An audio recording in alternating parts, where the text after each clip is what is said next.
pada tanggal 14 Agustus 1945, Jepang menyerah tanpa syarat kepada sekutu.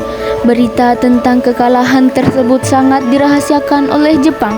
Bahkan semua stasiun radio disegel oleh Jepang. Tetapi ternyata siaran tersebut tertangkap di Indonesia dan didengar oleh Sultan Syahrir.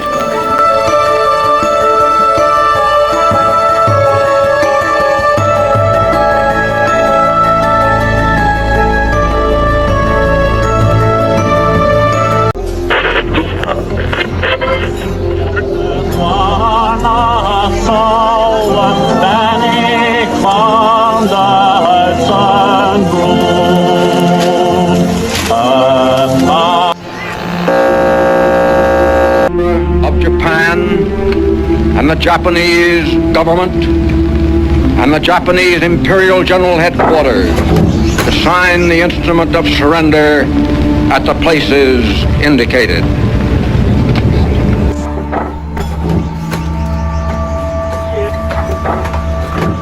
Sore hari, setelah mendengar berita kekalahan Jepang, Sultan Syahrir dan para pemuda mengadakan rapat di Jakarta. Keberadaan kita di sini yaitu untuk melancarkan rencana kita menuju ke gerbang kemerdekaan Indonesia.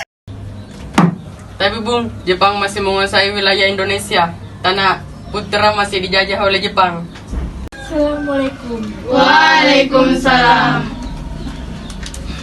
Saudara-saudara, saya dapat kabar gembira bagi kita semua bahwa Jepang telah menyerah kepada sekutunya. Saya mendengar berita tersebut dari radio luar negeri. Telah terjadi kekosongan kekuasaan Indonesia. Sungguh kabar gembira yang Anda kabarkan tadi, tapi apa itu kekosongan kekuasaan? Biar saya perjelas. Jadi sekarang Jepang sudah tidak berkuasa lagi di negeri kita karena telah menyerah kepada sekutu, sedangkan sekutu belum menguasai Indonesia. Baik, saya mengerti. Terima kasih. Lalu, apa yang harus kita lakukan untuk mengisi kekosongan kekuasaan ini? Bagaimana kalau kita meminta kepada Bung Karno dan Bung Hatta untuk memproklamasikan kemerdekaan Indonesia secepatnya? Ya, saya setuju dengan itu. Ini waktu yang tepat untuk memproklamasikan kemerdekaan Indonesia. Baiklah, kalau kalian semua setuju, mari kita ke rumah Bung Karno untuk membicarakan hal ini. Apakah kalian semua setuju? Setuju! Tapi, jangan sampai proklamasi kemerdekaan diproklamirkan oleh PPKI. Kenapa Anda berpendapat seperti itu? Karena PPKI adalah badan pembentukan dari Jepang. Kita tidak ingin ada campur tangan dari Jepang dalam proklamasi kemerdekaan kita sendiri. Maka dari itu, marilah kita sepakat untuk menolak hadiah dari Jepang. Kemerdekaan ini kitalah yang akan menyusun sendiri. Kalau begitu, kalian semua harus pergi ke kediaman Soekarno untuk memberitahukan kabar ini. Saya dan golongan pemuda lainnya akan membantu merebut kekuasaan Jepang. Rapat pun diakhiri. Keesokan harinya, pada tanggal 15 Agustus 1945, Chairul Saleh, Sultan Syahrir, Wikana, dan Darwis tiba di kediaman Soekarno dengan maksud menyampaikan hasil keputusan rapat. Assalamualaikum. Waalaikumsalam. Permisi Bu, apakah Bung Karno ada di dalam? Kami ingin bertemu dengannya. Oh ada, Bapak ada di dalam. Ada keperluan apa ya? Ada hal yang ingin kami bicarakan dengannya. Oh iya, silakan masuk.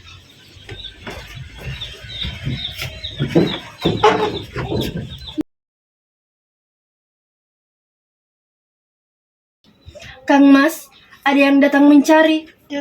Ya, siapa Bu? Para pemuda datang mencari, katanya ingin membicarakan hal penting. Baiklah, saya akan temui mereka.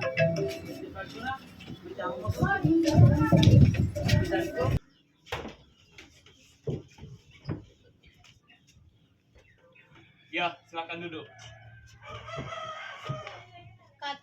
Saya dengar dari istri saya ada yang dibicarakan. Begini, kami mendengar berita bahwa Jepang telah menyerah kepada sekutu.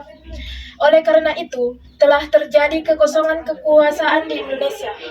Cepatnya, mungkin akan saya usahakan setelah berunding dengan anggota PPKI lainnya. Tidak bisa.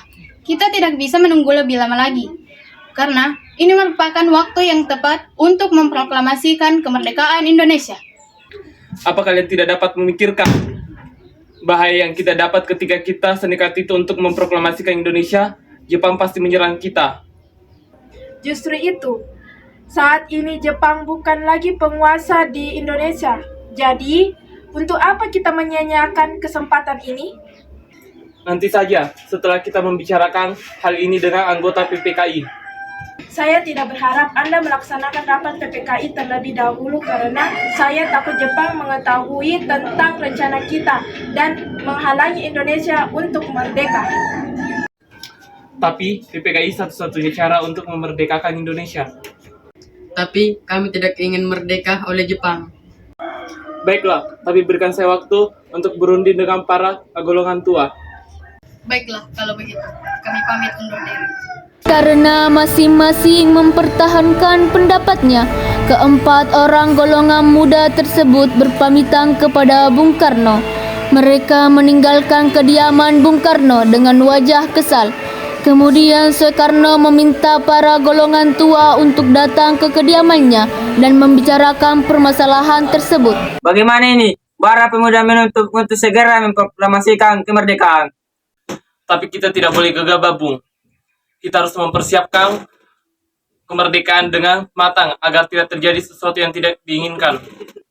Saya setuju, menurut saya yang terpenting sekarang adalah menghadapi sekutu yang hendak kembali berkuasa di negeri ini. Selain itu, masalah kemerdekaan yang akan dilaksanakan dari sidang PKI tanggal 18 Agustus mendatang. Bagaimana, Bung? Ya, lagi pula masih muda cara berpikir mereka. Masih sangat pendek, kita harus melihat masa depan dan mempersiapkan dengan matang. Kalau tidak bagaimana kalau kita semuanya berantakan? Baiklah Bun, berarti kita semua telah sepakat. Baiklah, Bung, kita sepakat. Meski berat hati dengan keputusan Soekarno, para pemuda yang telah meninggalkan kediaman Soekarno tetap tidak putus asa. Mereka pun menyusun strategi bagaimana membujuk Soekarno dan Muhammad Hatta untuk memproklamasikan kemerdekaan sesegera mungkin. Akhirnya mereka memutuskan untuk mengasingkan kedua tokoh tersebut ke Rengas Dengklok agar terhindar dari pengaruh Jepang di Jakarta.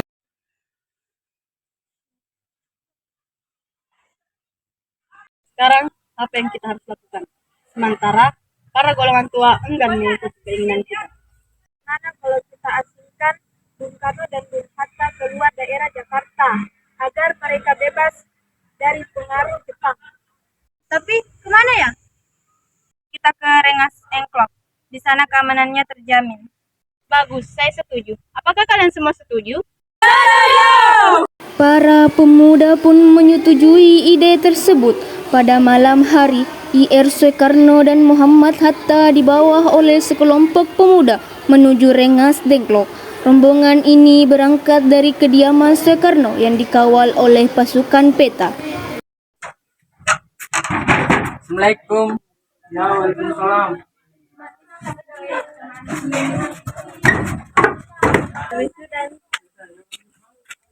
Assalamualaikum. Waalaikumsalam. Jadi gini, Bung. Rombongan Insinyur Soekarno dan Muhammad Hatta tiba di Rengas Dengklok dengan selamat pada waktu subuh tanggal 16 Agustus 1945. Soekarno Hatta berada seharian penuh di sana. Hatta, Soekarno, apa tujuan kalian membawa kami berdua ke sini? Maaf atas kelancangan kami, Bung. Ini semua demi keselamatanmu. Kami ingin membicarakan kembali tentang proklamasi ini, Bung. bukankah Soekarno sudah katakan masalah ini akan dibahas di sidang PPKI? Mengapa harus menunggu PPKI? PPKI itu buatan Jepang. Kami ingin memproklamasikan kemerdekaan Indonesia tanpa campur tangan Jepang. Pendapat itu benar, namun kita masih terlalu dini untuk memproklamasikan kemerdekaan. Kita masih membutuhkan bantuan Jepang. Bagaimana jika perkataan Jepang hanyalah janji manis belaka? Apa yang akan Anda lakukan? Tak selamanya kita harus menunggu dari Jepang itu. Kita harus memproklamasikannya sekarang juga demi rakyat-rakyat kita yang telah bertahun-tahun terbelenggu di tanah mereka sendiri. Mereka berhak bebas dan sekaranglah saatnya. Tenang saudaraku sekalian, mari kita selesaikan pembicaraan ini dengan kepala dingin. Bung Saleh, tolong lepaskan ikatan Bung Karno. Dan Bung Yusuf, tolong lepaskan ikatan Bung Hatta.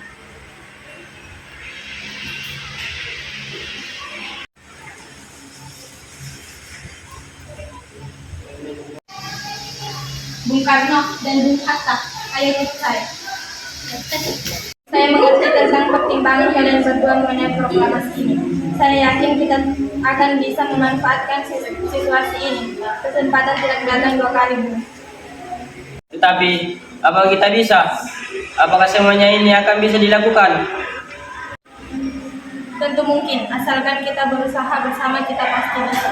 Lagi pula, para pemuda di Jakarta sedang menyusun strategi pertahanan untuk mencegah serangan Jepang yang tidak menerima proklamasi dari bangsa kita. Bagaimana Bung Karno? Baiklah, saya setuju. Kami akan memproklamasikan Indonesia tanpa campur tangan Jepang.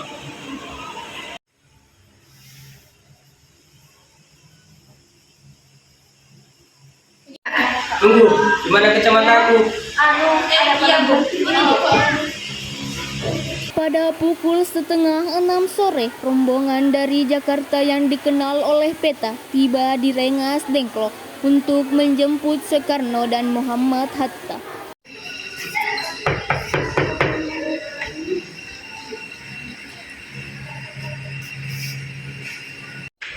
Syukurlah kalian baik-baik saja. Jadi bagaimana keputusannya? Kami setuju bahwa kemerdekaan dilakukan tanpa campur tangan Jepang. Lalu kapan kita akan melaksanakannya? Bagaimana jika besok pasukan di Jakarta sudah siap? Ya, kita akan melaksanakan besok pagi. Insinyur Soekarno dan Muhammad Hatta pergi meninggalkan tempat tersebut. Sementara Ahmad Soebarjo dan Chairul Saleh tinggal sebentar untuk membahas tempat pembuatan teks proklamasi. Bagaimana kita akan membuat teks proklamasi kemerdekaan Indonesia? Bagaimana jika kita pergi ke rumah Laksamana Maeda di Jakarta? Dia adalah perwira tinggi militer, jadi keamanannya bisa terjaga dan tempatnya juga strategis. Dia adalah orang Jepang yang mendukung kemerdekaan Indonesia. Ya sudah, kita pergi ke sana. Selesailah perundingan di Rengas Dengklok. Semua anggota golongan muda maupun golongan tua kembali ke Jakarta untuk membahas lanjut rencana proklamasi kemerdekaan tanggal 17 Agustus 1945.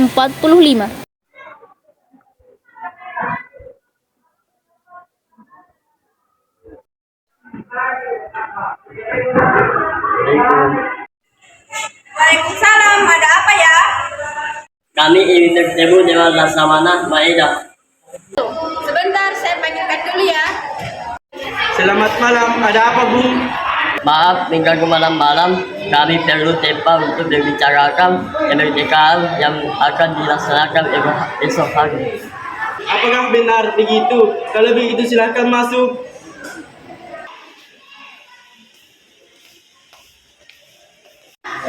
Baiklah, silakan duduk. Sebenarnya saya turut bergembira atas kabar itu. Silahkan pergunakan apa yang Anda butuhkan. Apakah ada pena dan kertas Laksamana? Sebentar, saya akan ambilkan.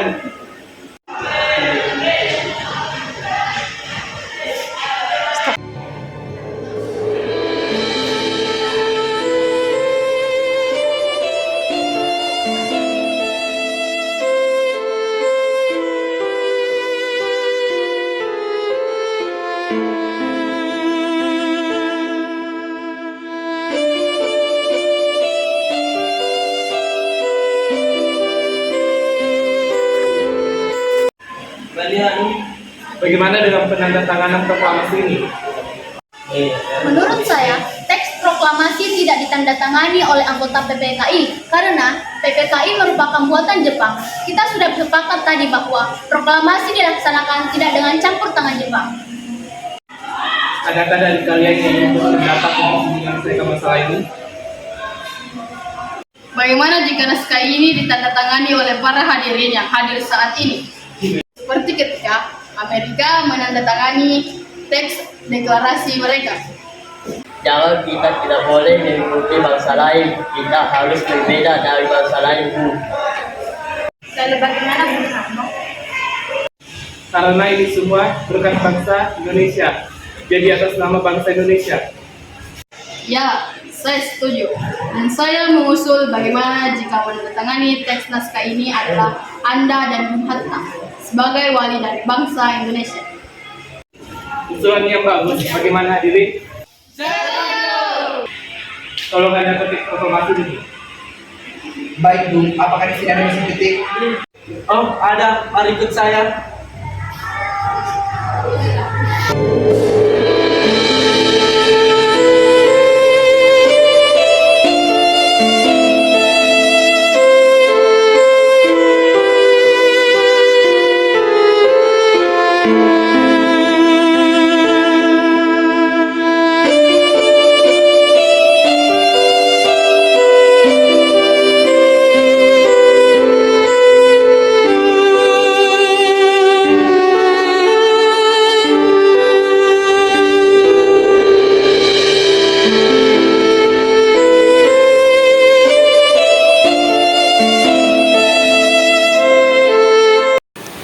Setelah usai berunding di rumah Laksamana Maeda, Soekarno pulang dan disambut oleh istri tercinta. Alhamdulillah, semua berjalan dengan lancar. Terima kasih Dul telah menemani saya di masa-masa sulit ini. Ya, terima kasih kepada Allah yang telah memberikan kita jalan untuk memproklamasikan bangsa kita. Oh iya, apakah kalian sudah merencanakan bagaimana proklamasi besok akan berlangsung? Sudah, kita akan melaksanakan upacara bendera yang diiringi lagu Indonesia Raya karya Bung Supratman. Oh iya, bukankah kita belum punya bendera? Lantas bagaimana? Ya ampun, saya lupa. Bagaimana kalau ibu saja yang menjahitnya? Tapi, ibu hanya punya kain merah dan putih, Pak. Apakah tidak apa-apa? Tentu saja, kalau begitu buat saja bendera yang sederhana yang penting punya niat. Baiklah, Pak. Ibu punya ide. Bagaimana jika nama benderanya kita namakan Sang Saka Merah Putih? Bagaimana? Baiklah, kita akan menamakan Sang Saka Merah Putih. Tidak, Bapak bersiap sana untuk mempersiapkan proklamasi. Ya, Bu.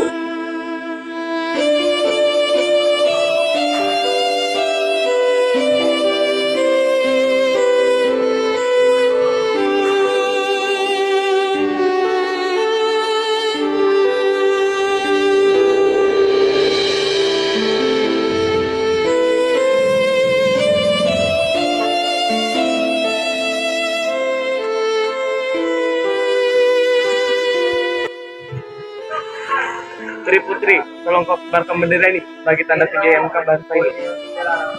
Siap, Bung. Saya akan mengibarkan bendera ini. Baiklah, kerjakan. Siap, Bung. Proklamasi kami, bangsa Indonesia, dengan ini menyatakan kemerdekaan Indonesia. Hal-hal yang mengenai pemindahan kekuasaan dan lain-lain diselenggarakan dengan cara saksama dan dalam tempo yang sesingkat-singkatnya. Jakarta, 17 Agustus 1945, atas nama bangsa Indonesia, Soekarno, Hatta.